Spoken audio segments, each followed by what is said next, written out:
নমস্কাৰ সকলোকে study driven Assam চেনেলটোলৈ স্বাগতম জনাইছো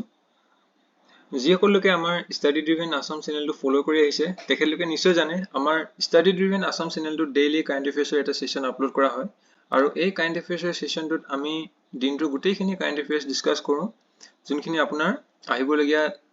কম্পিটিটিভ এক্সামিনেশ্যনৰ কাৰণে খুবেই গুৰুত্বপূৰ্ণ হ'ব ইয়াৰ লগতে আপোনালোকৰ ডে টু ডে লাইফত নলেজ গেদাৰিং ক্ষেত্ৰতে হওক বা পাৰ্সোনালি ডেভেলপমেন্ট ক্ষেত্ৰতে হওক এই কাৰেণ্ট এফেয়াৰ্ছ সেশনটোৱে আপোনালোকক খুব সহায় কৰিব ঠিক আছে আমি পলম নকৰি আজি সেশনটো ষ্টাৰ্ট কৰো আহক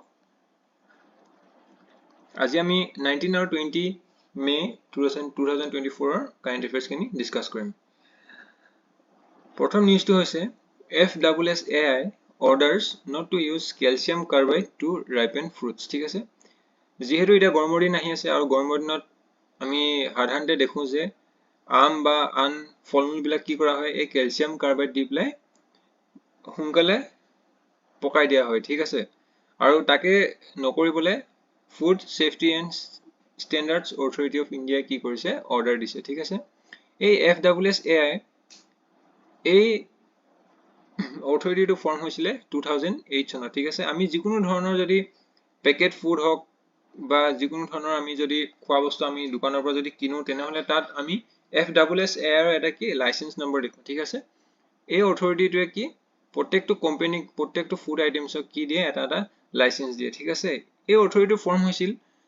ফুড সেফটি এন্ড স্ট্যান্ডাৰ্ডস এক্ট 2026 ৰ পৰা ঠিক আছে সৰি 2006 ৰ এই একখনৰ পাছতে এই FSSAI ফৰ্ম হৈছিল এতিয়া যদি আমি চাও যে এই ক্যালসিয়াম কাৰ্বাইডটো কেলে দিয়া হয় ক্যালসিয়াম কাৰ্বাইডটো দিয়া হয় যাতে ফলমূল বিলাক হুঙ্কালে পকি উঠিব পাৰে তাৰ পিছত ক্যালসিয়াম কাৰ্বাইডৰ উপৰিও কপাৰ সালফেট দিয়া হয় ঠিক আছে কপাৰ সালফেট কেলে দিয়া হয় ইয়াকো হে হুঙ্কালে পকিবৰ কাৰণে দিয়া হয় আৰু যাতে ফলমূল বিলাক যাতে ফ্ৰেশ হৈ থাকে দেখাত তাৰ কাৰণে কপাৰ সালফেট দিয়া হয় তাৰপিছত অক্সিটোসিন কেলে দিয়া হয় অক্সিটোসিন দিয়া হয় টু ইনক্ৰিজ সাইজ ঠিক আছে ফলমূলৰ যোনটো নৰমাল সাইজ তাতকে সাইজটো বেছি ডাঙৰ কৰিবলৈ বা হুঙ্কালে সাইজটো ইনক্ৰিজ কৰিবলৈ এই অক্সিটোসিনটো দিয়া হয় লগতে ওয়্যাক্স দিয়া হয় ওয়্যাক্সটো কেলে দিয়া হয় ওয়্যাক্সটো দিয়া হয় টু এপিয়াৰ শাইনি ঠিক আছে আপোনালোকে চাবচোন কিছুমান আপেল বজাৰত বহুত শাইন কৰি থাকে হেবিলাকত কি দিয়া থাকে ওয়্যাক্স দিয়া থাকে ঠিক আছে যাতে সেই আপেল বিলাক বেছি শাইন কৰি থাকে ওয়্যাক্সৰ লগতে মেটালিক লিডও দিয়া হয় মেটালিক লিডটো কেলে দিয়া হয় যাতে শাক-পাচলিবোৰত দিয়া হয় স্পেশালি শাক-পাচলি বিলাক যাতে বেছি ফ্ৰেশ আৰু বেছি গ্ৰীন হৈ থাকে তাৰ কাৰণে এই মেটালিক লিডটো দিয়া হয়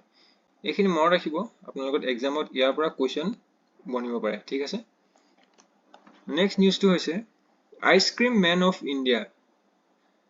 ঠিক আছে আমাৰ ভাৰতৰ আইসক্ৰীম ম্যান বুলি কাক কোৱা হয় জানেনে তেখেতৰ নাম হৈছে ৰঘুনন্দন কামত আৰু ৰিসেন্টলি তেখেতৰ মৃত্যু ঘটিছে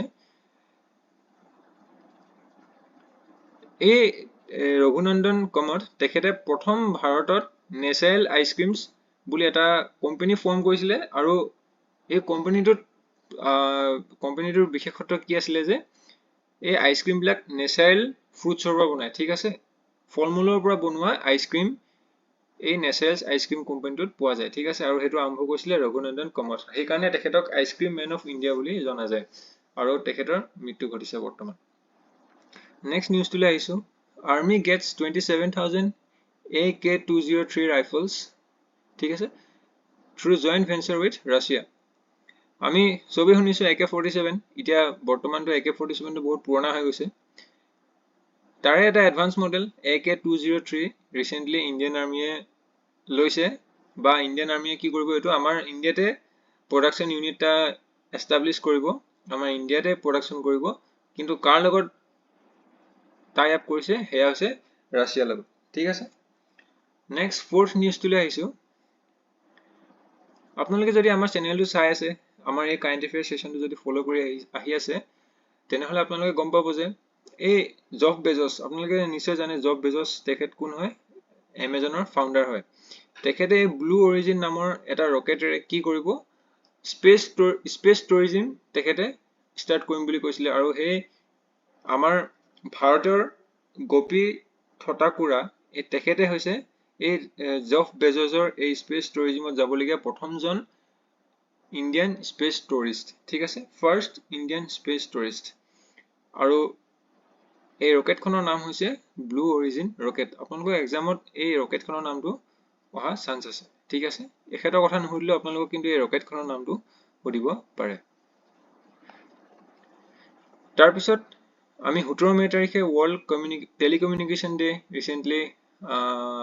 হৈ গ'ল ৱৰ্ল্ড টেলিকমিউনিকেশ্যন ডে আৰু তাৰে থিমটো হৈছিলে ডিজিটেল ইনোভেশ্যন ফৰ সাষ্টেইনেবল ডেভেলপমেন্ট ঠিক আছে I hope আজি সেশনটো আপোনালোকে ভাল পালে যদি ভাল পালে তেনেহলে নিশ্চয় লাইক কমেন্ট আৰু শেয়াৰ এণ্ড সাবস্ক্ৰাইব কৰিব চেনেলটো লগতে নিজৰ ফ্ৰেন্ড সাৰ্কুলৰ মাজত এই সেশনটো শেয়াৰ কৰি দিব যাতে তেখেতলোকেও এই সেশনটোৰ পৰা খুব উপকৃত হ'ব পাৰে ঠিক আছে দেন পুনৰ এটা নতুন ভিডিঅ'ত সেম প্লেস সেম টাইমত নিশ্চয় লগ পাম থ্যাংক ইউ